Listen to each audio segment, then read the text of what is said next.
नमस्कार दोस्तों, आप सबका फिर से एक बार स्वागत है। बेहतरीन study with Anurag YouTube channel पर आप सबका फिर से स्वागत है। कल हम पढ़े थे व्यक्तिवाचक, जातिवाचक संज्ञा हम पढ़ चुके हैं। अब हम भाववाचक संज्ञा को पढ़ेंगे।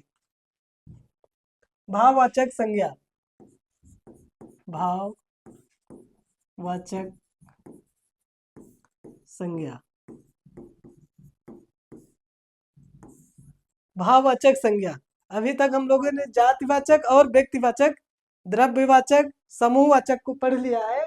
अब भाववाचक संज्ञा हमारी लास्ट संज्ञा है, इसको हम लोग पढ़ते हैं। इसकी परिभाषा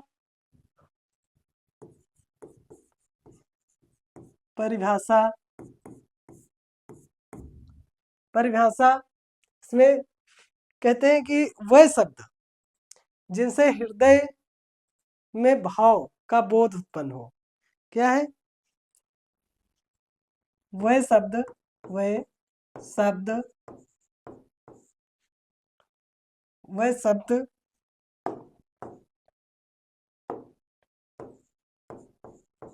शब्द जिससे या जिससे हृदय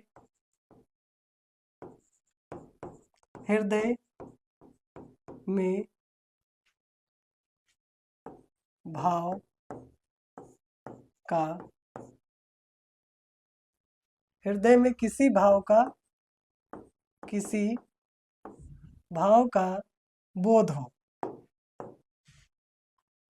किसी भाव का बोध हो,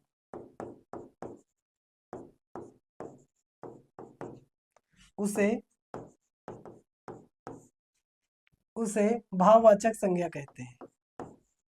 भाववाचक संज्ञा कहते हैं।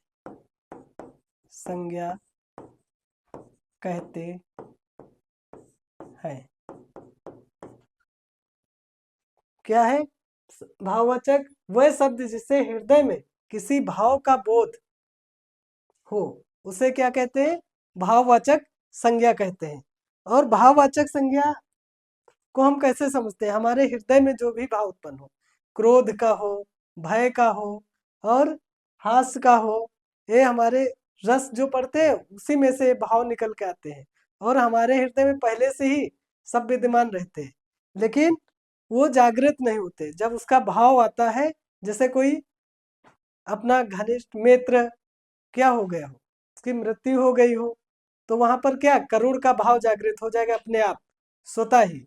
और कोई हंसने की बात हो रही हो तो वहां पर भी हास्य का भाव जागृत हो जाएगा। और डर का, कहीं जा रहे अचानक से कुछ दिख गया, रात्रि में सांप निकल आया तो क्या होता है? हम लोग डर जाते हैं, रोए खड़े हो जाते हैं। अभी रस पढ़ेंगे तो बहुत अच्छे से उसे देखेंगे। तो यहाँ पर क्या है? भाववाचक संज्ञा होती है। ये संज्ञा, इसको और अच्छे से देखते हैं तब समझ में आएगा।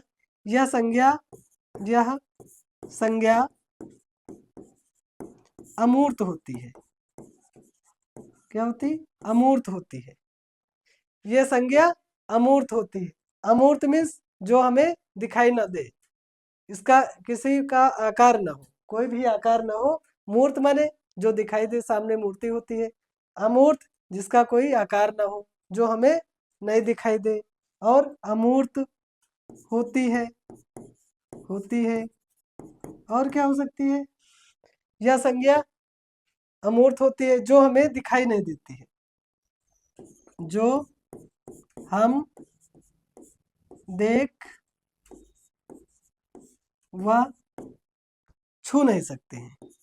क्या नहीं सकते? छू नहीं सकते हैं। अच्छा, ये संज्ञा होती है तो क्लियर हो गया होगा। भाववाचक संज्ञा में यह अमूर्त होती है, इसे हम न देख पाते और न ही छू पाते हैं। क्या कर पाते हैं? न ही देख पाते और ही न ही छू पाते हैं। जैसे डर, उदाहरण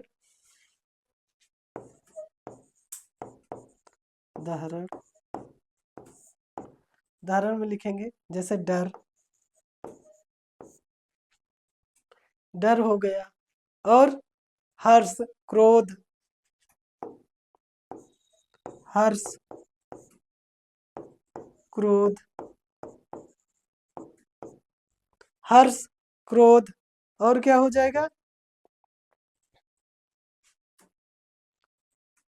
हर्ष, डर, क्रोध। अच्छा, एक चीज और है, यह संज्ञा अमूर्त होती जो हम देख व छू नहीं सकते पर महसूस कर सकते हैं, क्योंकि डर है, हर्ष है, क्रोध है, इनको महसूस किया जा सकता है। इसके आगे लिख लो, महसूस कर सकते हैं, पर हम क्या कर सकते हैं? महसूस कर सकते हैं, महसूस कर सकते हैं, कर सकते हैं। क्या कर सकते हैं? महसूस कर सकते हैं, इसको हम महसूस कर सकते हैं। जैसे डर, हर्ष, क्रोध, और क्या हो? घृणा हो जाएगा, घृणा आदि। भाववाचक संज्ञा समझ में आ गई होगी, जहां पर हमारे हृदय में कोई भी भाव उत्पन्न हो और उसे हम क्या कर सकते हैं? वो हमें दिखाई भी नहीं देता है और उसे हम छू नहीं सकते, केवल महसूस करते हैं। और क्या हो जाता है? मनुष्यता, इसमें जो है कुछ प्रत्यय ऐसे हैं जिसमें क्या है? भाववाचक संज्ञा होती है। प्रत्यय देखते हैं, प्रत्यय में निम्नलिखित प्रत्ययों में लिख लीजिए, निम्नलिखित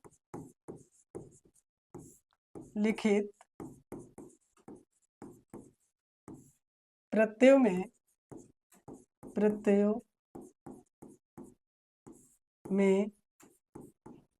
भाववाचक संज्ञा होती है, भाववाचक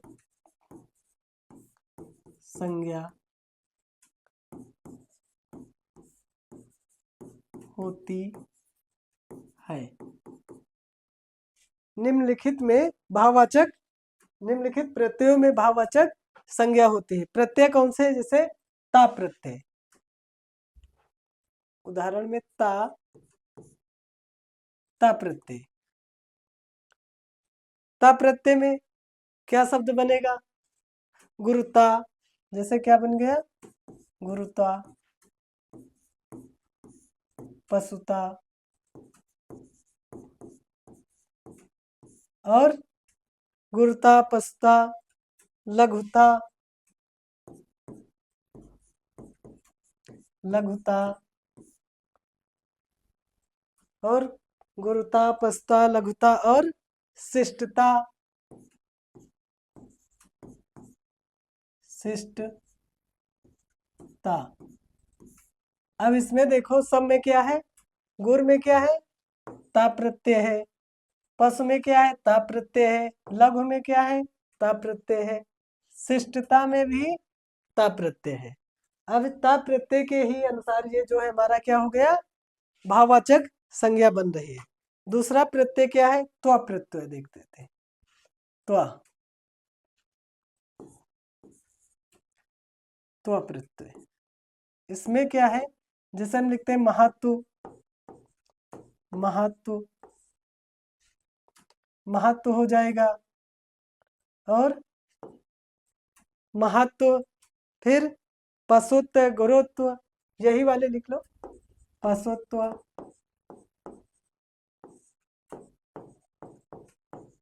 गुरुत्व। इसमें भी क्या हो जाएगा हमारा? भाववाचक संज्ञा हो जाएगी। उसके बाद में इमा प्रत्यय, एक प्रत्यय है इमा, इमा प्रत्यय। इमा प्रत्यय में भी भाववाचक संज्ञा होती है, जैसे कि गरिमा, गरि, इमा, गरिमा, और कालिमा, कालिमा, और क्या हो जाएगा? लालिमा भी हो जाएगा, लालिमा, गरिमा, लालिमा, कलिमा और महिमा। महिमा, इसमें भी इमा प्रत्यय के योग से इसमें भी क्या होगी, भाववाचक संज्ञा हो जाएगी। इसके अलावा एक है पन। पन प्रत्यय। पन प्रत्यय में भी भाववाचक संज्ञा होती है, जैसे बचपन,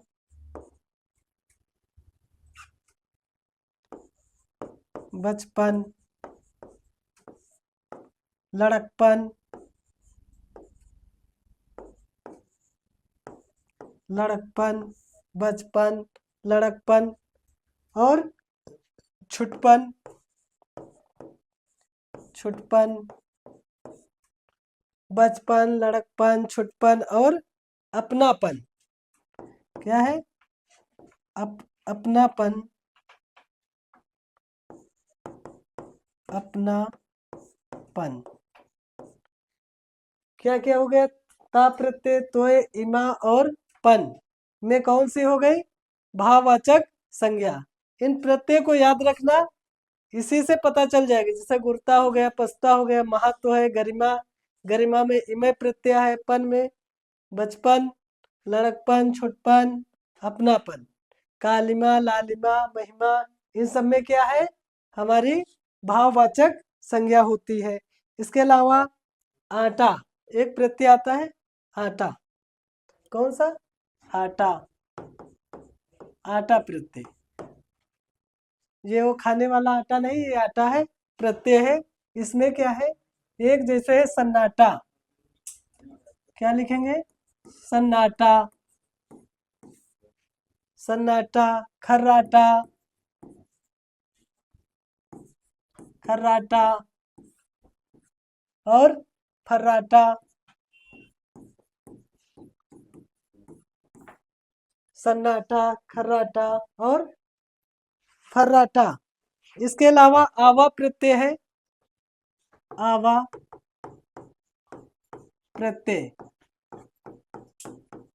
इसमें भी क्या है, जैसे दिखावा, दिखावा, पहनावा,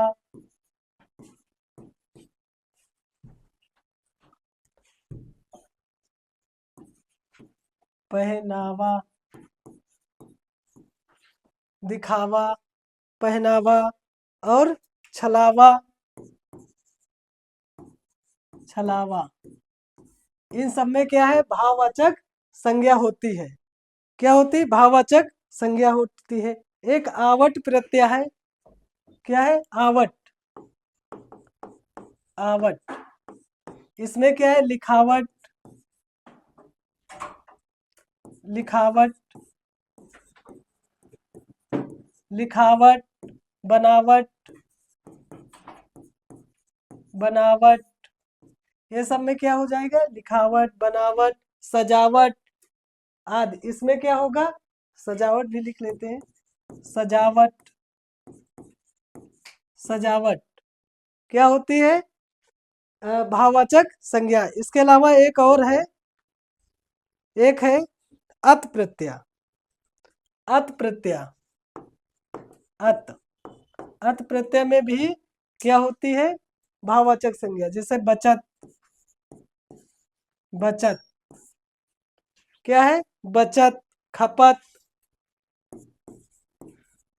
खपत, इन सब में क्या है, भाववाचक संज्ञा। एक होती अवती, अवती प्रत्यय। एक होता है ना बपौती, जिसको बोलते हैं बपौती, क्या होगी, भाववाचक संज्ञा होगी। एक है आइस प्रत्यय, आइस प्रत्यय, आइस प्रत्यय। आइस प्रत्यय में जैसे समझाइश, समझाइश,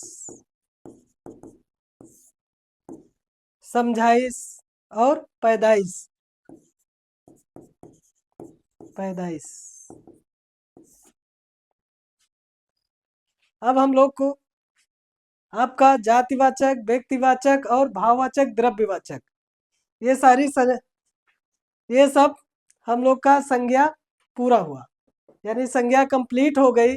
अब इसके बाद हम इससे संबंधित जितने भी क्वेश्चन हैं वो सब हम लोग कल देखेंगे। इससे संबंधित जितने भी क्वेश्चन हैं हम लोग कल देखेंगे। आप सबका बहुत बहुत धन्यवाद। Thank you. सब्सक्राइब करें आप सब लोग और लाइक करें। बहुत बहुत धन्यवाद। नमस्कार।